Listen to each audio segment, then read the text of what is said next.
Oui, chose promise, chose due, je vous avais promis que je vous partagerai un petit peu des astuces, j'aime concernant mes cheveux. Si vous me suivez depuis un petit moment, vous avez pu voir qu'ils ont pas mal poussé ces derniers temps, tout en les coupant assez régulièrement. Là, pas plus tard qu'hier, j'ai coupé un bon centimètre et j'ai ma meilleure amie qui s'est improvisée coiffeuse et qui m'a fait une légère frange rideau. Alors là, il n'y a pas de brushing, rien du tout.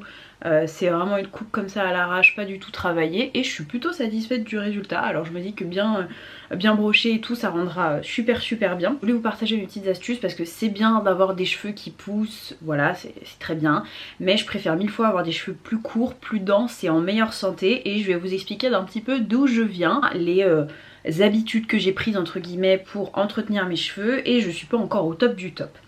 Première chose à savoir, c'est que j'ai le cheveu très fin. Moi, mon gros problème, et celle-là encore aujourd'hui, je vous assure que je vendrai des kilos de cheveux, c'est que déjà j'ai les cheveux fins et surtout je perds une quantité industrielle de cheveux.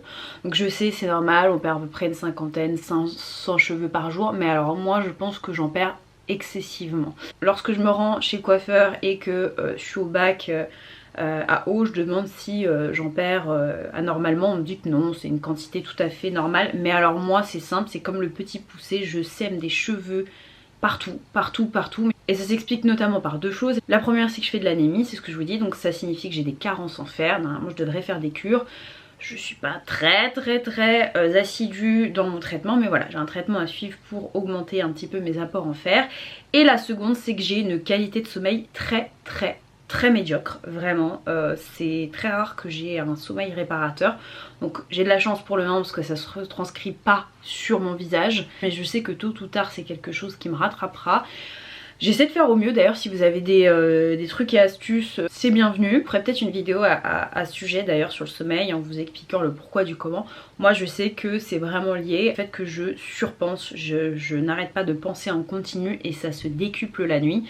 Donc forcément voilà, c'est assez compliqué le sommeil, ce qui fait que j'ai peut-être une chute de cheveux qui est un peu plus conséquente que la norme, on va dire. La première astuce que je vais vous communiquer, je pense qu'elle est très connue, mais vraiment j'ai vu une amélioration considérable, c'est sur le fait de diminuer les shampoings. J'essaie de me laver les cheveux le moins souvent possible. En général je suis sur une cadence de 2 fois par semaine à 3 fois grand max. Et ce qui est assez compliqué, c'est que je fais du sport, donc je transpire quand même pas mal.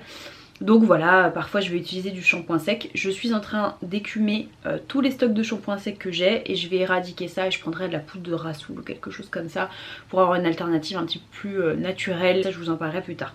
Donc voilà, vraiment espacer les shampoings. Ensuite, toujours dans cette catégorie du shampoing, lorsque vous faites votre shampoing, c'est important de le laisser quand même poser 1 à 2 minutes, parce que je vois certaines personnes qui vont directement se mettre le shampoing et puis qui vont le rincer direct, mais ça n'a même pas le temps de pénétrer et d'avoir des actions. Donc moi vraiment je fais mon shampoing, alors je le laisse pas poser aussi longtemps qu'un masque, mais je le laisse quand même poser. Typiquement voilà, je vais commencer à me laver le corps, faire un gommage en attendant, mais c'est important de laisser poser votre shampoing aussi. Premier conseil très simple, espacer les shampoings.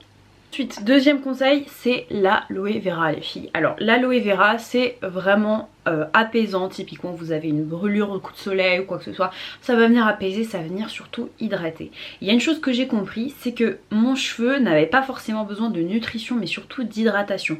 Je m'en suis rendu compte comment, parce que j'avais beau voilà être très assidue en appliquant des produits vraiment axés sur la nutrition. Voilà, je trouvais que mes cheveux n'étaient pas forcément en meilleur état, et en fait c'est lorsque j'ai compris que moi j'avais une peau qui était cruellement en manque d'eau, qui était souvent déshydratée, je me suis dit mais peut-être que ça serait la même chose avec mes cheveux. Et oui, je dois avouer que depuis que j'utilise un petit peu, je me mets de l'aloe vera, et bah ça va beaucoup mieux. Les cheveux sont beaucoup plus hydratés, je les vois, ils sont un peu plus brillants. Donc vraiment l'aloe vera c'est top. Autre utilité de l'aloe vera, c'est lorsque vous coiffez vos cheveux et que vous avez vraiment envie de les plaquer sans que ça donne un effet trop cartonné. L'aloe vera est vraiment très bien. Donc l'idée de cette vidéo c'est vraiment de vous partager les techniques entre guillemets que j'utilise pour améliorer tout ça, et je pense que dans un second temps, si ça vous a plu, je pourrais tout à fait vous partager les produits en question, les marques. Je vais vous en parler aujourd'hui. Il y a vraiment 3 marques que j'adore pour le capillaire, mais si vous avez besoin d'une marque en particulier pour un appareil chauffant ou quoi aux caisses, je pense que je vous le ferai dans un second temps. Donc deuxième conseil, l'aloe vera. Le troisième conseil c'est, et en général je le respecte, ça peut m'arriver une fois de temps en temps mais ça reste de l'ordre de exceptionnel, de me sécher les cheveux avec un sèche-cheveux. Je les laisse sécher naturellement. Alors j'entends que ce n'est pas toutes les natures de cheveux qui peuvent se le permettre entre guillemets, parce que moi j'ai les cheveux fins. Donc franchement en allez, une demi-heure, 3/4 d'heure, c'est réglé, ça sèche naturellement. La seule chose c'est que parfois je vais devoir me laver les cheveux avant d'aller me coucher. S'il y a bien une chose qui est déjà catastrophique pour vos cheveux et qui en plus de ça et qui vous donne une coiffure des enfers dès le lendemain matin, c'est de s'endormir avec des cheveux mouillés.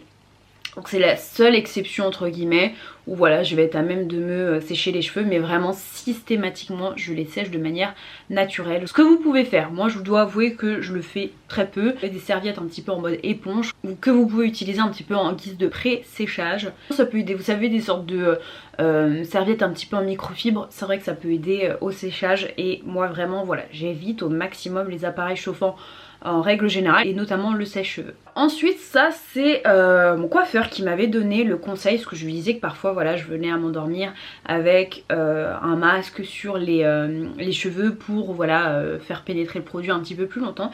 Il m'a dit c'est bien mais ça n'a pas une réelle valeur ajoutée. En revanche ce que je vous conseille de faire, et je vais vous montrer, c'est un de mes masques préférés et une de mes marques favorites, je vous en parle en long, en large, en travers de cette marque, c'est de vraiment utiliser une serviette d'eau chaude lorsque vous avez le masque. Donc c'est vraiment pas...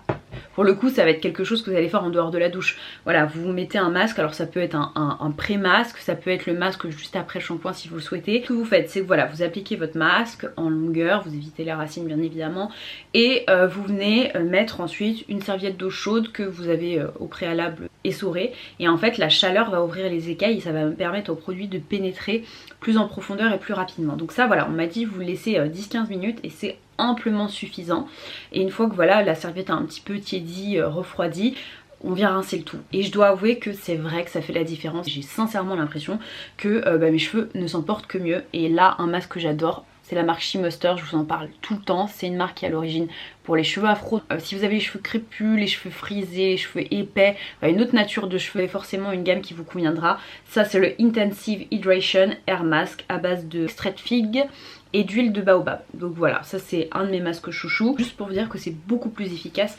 d'appliquer votre masque comme ça. Ensuite pour le prochain conseil, c'est d'essayer de faire une cure 2 fois par an, une cure à chaque changement de saison. Là je vous montre dans ma vidéo, voilà je suis en train de m'appliquer un petit peu le produit pour que vous puissiez voir. Là en ce moment moi c'est une cure de chez René Furterer que j'utilise, la triphasique, qui est vraiment bien, limite un petit peu la chute de cheveux, ça redonne un petit coup de fouet. C'est un traitement que vous utilisez sur 6 semaines, vous mettez une fois par semaine. Donc voilà, moi je l'ai mis typiquement ce matin, je le laisse tout le temps pénétrer. De préférence je préfère le mettre la nuit, le soir avant de me coucher. Là je l'ai mis ce matin histoire de le laisser toute la journée. Tout à l'heure j'irai au sport et j'irai me laver les cheveux juste après et ça ira très bien comme ça. Je recommande 2 cures et vraiment à chaque changement de saison, c'est ce qu'il y a de mieux. Alors après c'est vous qui voyez en fonction de ce que vous voulez. Moi c'est vraiment pour les renforcer, pour éviter la chute. Parfois ça peut être, j'en sais rien moi, des compléments pour accroître la pousse des cheveux. Sachez que moi je n'utilise pas du tout de compléments pour la pousse des cheveux. Ils poussent naturellement, j'ai pas utilisé de produits, de l'huile de ricin ou quoi au caisse pour les faire pousser. J'ai pas de problème de pousse au niveau du cheveu. Mais voilà, ça pourrait être par exemple une cure de ce type là. Moi c'est contre la chute, pour avoir des cheveux un peu plus gainés, un peu plus brillants, enfin vraiment vous avez une quantité de compléments alimentaires qui vont en ce sens. Donc voilà, ce que je vous recommande c'est 2 cures par an à chaque changement de saison. Ensuite l'autre conseil que je vous donnerais c'est de vous masser quand même assez régulièrement le cuir chevelu. Alors ça peut être lorsque vous faites un shampoing, ça peut être lorsque vous vous appliquez un soin. Lors du conseil précédent je vous montre lors de la démonstration, voilà je me masse bien le cuir chevelu. J'utilise aussi ce type de petit appareil voilà que vous avez, ça c'est en silicone donc c'est ultra mou et du coup ça vient pas vous agresser le cuir chevelu et je viens bien faire comme ça des mouvements circulaires. Je viens activer la circulation sanguine et c'est vraiment pas mal ça. Ça permet aussi de faire pénétrer un peu plus les produits lorsque voilà vous mettez un actif, un produit ou quoi que ce soit sur les cheveux. Donc voilà, masser le cuir chevelu régulièrement. Déjà premièrement c'est super agréable et en plus de ça c'est bon pour vos cheveux. Alors ce conseil là, je sais que c'est pas le plus simple mais vraiment vous voyez la différence. Et d'ailleurs j'ai envie de vous dire c'est pas que sur le cuir chevelu qu'on devrait le faire mais sur l'intégralité du corps, mais je sais que c'est difficile, c'est de se rincer les cheveux idéalement à l'eau froide. C'est beaucoup mieux pour le cheveu. Déjà premièrement ça va venir le gainer et ça va avoir tendance à le rendre plus brillant aussi. Ça va le rendre plus brillant et ça va revenir fermer les écailles de votre cuir chevelu. Donc vraiment si vous pouvez dans la mesure du possible terminer, essayer de rincer vos cheveux avec de l'eau froide, c'est parfait. Dernier conseil, et ça je dois dire que c'est très récent, c'est ma soeur qui m'a partagé ça. Alors je déteste le motif de ce produit là, mais voilà, je l'ai acheté à Primark parce que c'était vraiment pas cher. C'est d'utiliser comme ça, vous voyez, des bigoudis du sommeil. Donc vous avez ça, vous en avez d'autres styles. Moi je pense que je m'en achèterai des bigoudis un petit peu flexibles. Ça c'est clairement ma petite soeur qui utilisait ça et qui a aussi des problématiques similaires aux miennes au niveau du cheveu.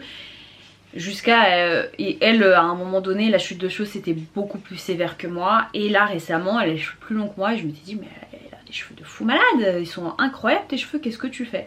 Et elle m'a partagé cette astuce là. Alors moi je trouve que c'est pas la plus agréable pour dormir, mais c'est vraiment voilà, vous utilisez ça et ensuite vous venez enrouler vos cheveux tout le long comme ceci. Idéalement c'est mieux de le faire lorsque vos cheveux sont un petit peu humides. Je vous avais dit que c'est pas bien de dormir avec les cheveux mouillés, mais là pour le coup c'est pas avec les cheveux trempés mais légèrement humides, c'est encore mieux, ça vient s'imprégner, ça va vous faire de très jolies boucles naturelles. Et par dessus vous venez rajouter un bonnet en satin, et par dessus vous venez rajouter un bonnet en satin pour éviter déjà que votre cheveu glisse. Je vous parle sans cesse, moi des têtes d'oreiller en satin pour vous dire que c'est bénéfique pour les cheveux. Ça c'est un autre tips extra on va dire. Mais voilà, utilisez un petit bonnet histoire d'avoir la coiffure qui est bien scellée pour éviter que ça bouge. Et ça c'est vraiment bien parce que c'est une alternative à la chaleur. Ça vous fait une belle forme et de jolis cheveux sans chaleur et sans les abîmer. Ensuite, ce que je peux vous recommander, moi, c'est plutôt d'utiliser des brosses comme ceci. J'en ai déjà parlé de celle-ci, la Tangle Tweezer. C'est mes brosses favorites. C'est les brosses que vous pouvez utiliser sur cheveux mouillés. Lorsque vos cheveux sont mouillés, c'est là où est-ce qu'ils sont le plus vulnérables, donc où ils ont possibilité de casser le plus facilement. Donc c'est pas réellement recommandé de vous peigner les cheveux lorsqu'ils sont mouillés, mais avec ce type de brosse vous pouvez, et je trouve que c'est assez doux, ça vient pas trop agripper les cheveux, donc voilà, optez pour ce type de brosse. C'est facile à nettoyer, je vous montrerai après peut-être dans une autre vidéo, je vous l'ai dit sur les accessoires, je me pencherai un petit peu plus sur comment est-ce que voilà par exemple je nettoie mes produits, j'ai des choses un petit peu particulières pour ça. Et enfin 10e conseil, et je trouve que c'est l'un des conseils les plus importants, c'est de vous brosser les cheveux de manière séquencée. Je m'explique. Habituellement, voilà, on a tendance à se peigner les cheveux comme ça. Et en fait, moi, ce que je vais faire, c'est que, je vais vous montrer un petit peu, vous voyez, c'est vraiment d'y aller pas à pas et de faire des petits mouvements, vraiment en évitant d'être trop brusque. Et je peux vous assurer que moi je suis de nature très brusque, donc c'est compliqué pour moi. Et vraiment, vous voyez, j'y vais petite zone par petite zone. Je brosse plus comme ça directement. Et je trouve que pour le coup, j'ai les cheveux qui s'en mêlent très facilement parce qu'ils sont très fins. Mais pour le coup c'est beaucoup mieux, les cheveux qui se cassent vraiment moins rapidement et ils sont vraiment très bien peignés et démêlés. J'espère que ça vous aura plu, n'hésitez pas à me dire en commentaire si vous aussi vous avez testé certaines de ces astuces. Si vous en avez d'autres à me partager, je suis vraiment preneuse. À me dire aussi si vous êtes intéressé pour que je vous fasse un focus un peu sur les produits, les soins, les huiles, les appareils d'électroménager que j'utilise, ça serait avec grand plaisir. J'espère que ça vous a plu, je vous fais plein de bisous, je vous dis à très vite. Mouah.